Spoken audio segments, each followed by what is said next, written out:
বিসমিল্লাহির রহমানির রহিম। পরম করুণাময় ও অসীম দয়ালু আল্লাহর নামে শুরু।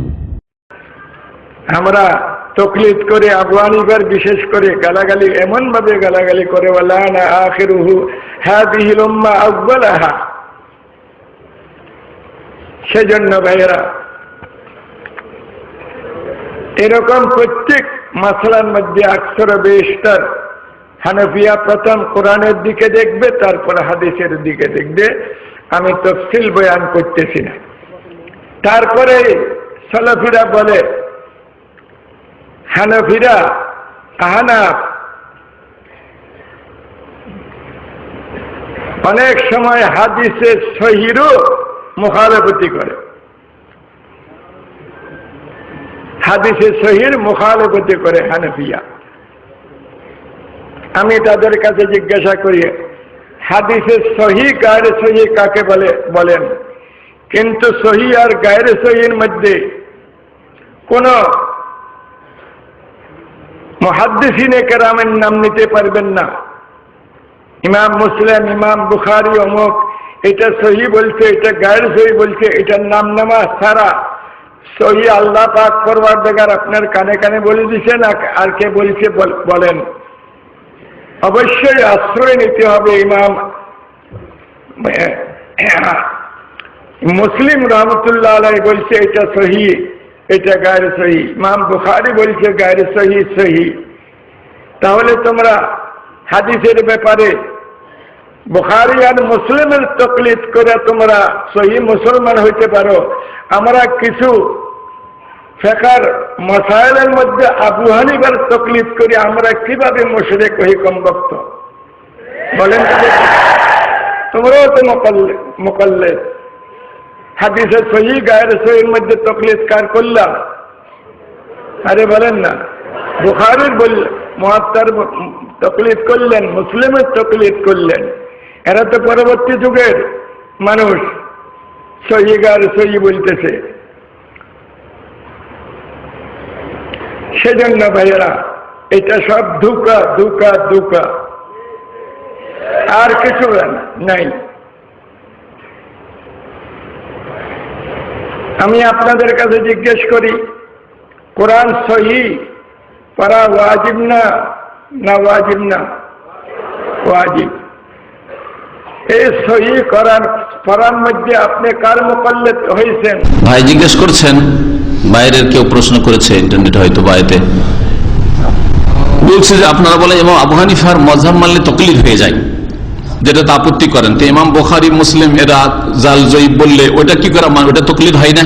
এর জবাব, আমরা যদি বলতাম যে ইমাম বুখারী সমস্ত হাদিস সম্পর্কে যেটা বলেছেন ওটাই শুধু মানতে হবে, তাহলে এটা তাকলিদের সাক্ষী হতো, এটা হারাম হতো। হ্যাঁ, আমরা যদি বলতাম যে কোন আলেমের কথাই মানা যাবে না, তাহলে এটা ভুল কথা হইতো। একজন আলেমের তাকলিদ আর শুধু ইমাম আবু হানিফা তাকলিদ করবেন, শুধু হানাফি গিয়ারে থাকবেন, শুধু শাফি, এটা জায়েজ নাই। কারণ এতে হক সত্য কখনো পাবেন না, ফুল সত্য পাবেন না। ওই রকমই জয়ীর জালের ক্ষেত্রে যদি কেউ বলতো এই কথা, কোন আলেম বলেন না, মুহাদ্দিস বলেন না, আর মুহাদ্দিস হাদিসের ছাত্ররা বলেন না, আমরা বলি না, আমরা হাদিসের ছাত্র, আমরা বলি না যে ইমাম বুখারী হাদিস সম্পর্কে যা বলেছেন মন্তব্য সেটাই 100% ঠিক। এটা যদি বলতাম তাহলে এটা তাকলিদ হইতো। আমরা বলি যে একটা হাদিস সহিহ জয়ীফের জন্য ইমাম বুখারীর মত খুঁজেন, ইমাম মুসলিমের মত খুঁজেন, আব্দুর রহমান ইবনে আবি হাতিমের মত খুঁজেন, আলী ইবনে মাদিনী কি বলেছেন, বহু উলামা যারা আছে জারহে তাদিলের আসমায়ে রিজালে, তাদের মতগুলি কালেকশন করে তখন সিদ্ধান্ত নিতে হবে আপনাকে। ওই রকমই ফিকহি মাযহাবের আবু হানিফা, শাফি, মালিক, আহমদের মতগুলি কালেকশন করে আপনাকে কোরআন এবং হাদিসের আলোকে সিদ্ধান্ত নিতে হবে যে আসল সহি মাসলাটা কি। বুঝতে পেরেছেন? একই রকম না দুটো বিষয়? বুঝতে পেরেছেন উত্তরটা? ওরা সহি জয়ীফের হুকুম আমাদের যে ওইটাকে তাকলিদ মনে করেছে, এটা তাকলিদের সাক্ষী না।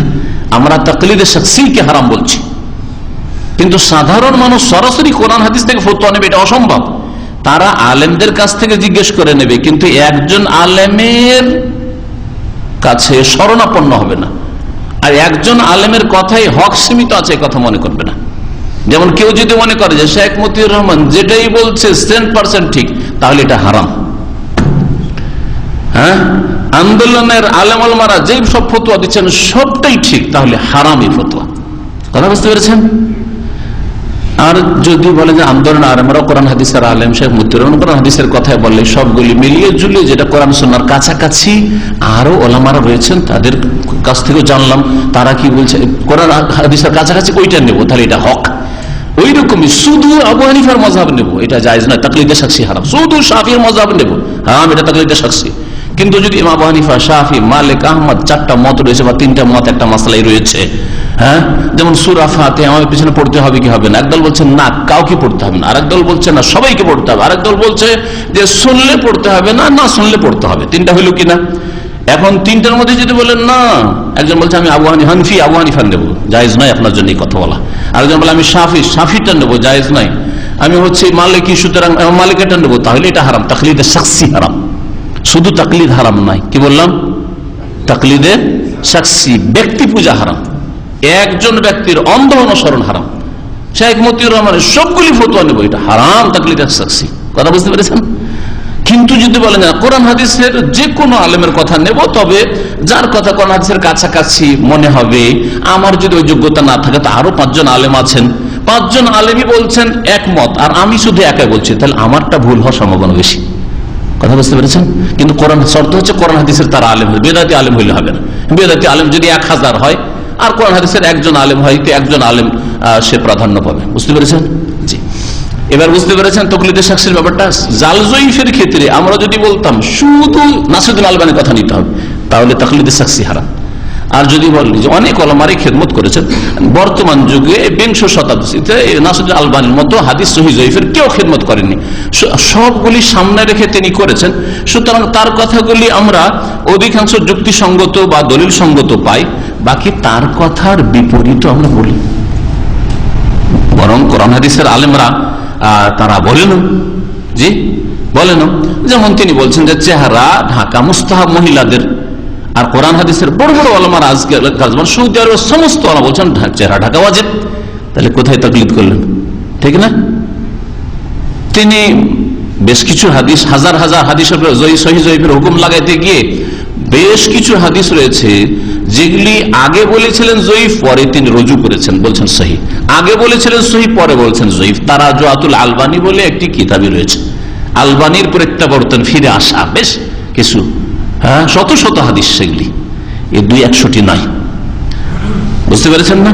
তারপরেও যদি আমাদের স্পষ্ট হয় যে তিনি ফিরে এসছেন, এটাই ভুল, আগেরটাই ঠিক ছিল, তাহলে অন্ধ তাকলিদ করা যাবে না। কথা বুঝতে পেরেছেন? তাহলে যারা বলছে তারা আসলে বুঝে না, যারা বলছে তারা বোঝে না। আজকে আরেকজন ভাই টেলিফোনে প্রশ্ন করেছিল যে কখন আমি বলেছি যে এই মুরসাল হাদিস দলিল, আবার আরেক জায়গায় বলেছি মুরসাল হাদিস দলিল নাই। আরে বেকুবরা, বুঝতে হবে সমস্যা। মুরসাল হাদিস শুধু শুধু মুরসাল যদি থাকে তো দলিল নাই জয়ীফ হাদিস, কিন্তু মুরসাল হাদিসের যদি সমর্থন পাওয়া যায় তো ইমাম আবু হানিফা রাহমাতুল্লাহের কাছেও দলিল, অন্যদের কাছেও দলিল। বুঝা গেছে? সুতরাং এই ভুল ব্যাখ্যা করে বিভ্রান্তি ছড়ানো ইন্টারনেটে, একমাত্র এক জায়গায় বলেছে মুরসাল জয়ীফ আর উনি আবার আরেক জায়গায় দলিলে পেশ করছেন, এইসব মিথ্যার ছড়াছড়ি, যেখানে সমর্থন সাপোর্ট আছে। আমি এর উদাহরণ অনেকবারই দিয়েছি সহিহ জয়ীফ বুঝাইতে গিয়ে, যে একজন লোক এসে আমাদেরকে খবর দিল, যাকে তেমন চিনি না, হালকা হালকা চিনি, যে ভাই এখানে একটা দুর্ঘটনা ঘটেছে, অ্যাক্সিডেন্ট হয়েছে। লোকটা ওই রকম কথা বেশি বললে বিশ্বাস করলাম না, আলাদা একটু বিশ্বাস। আর একজন লোক আসলো,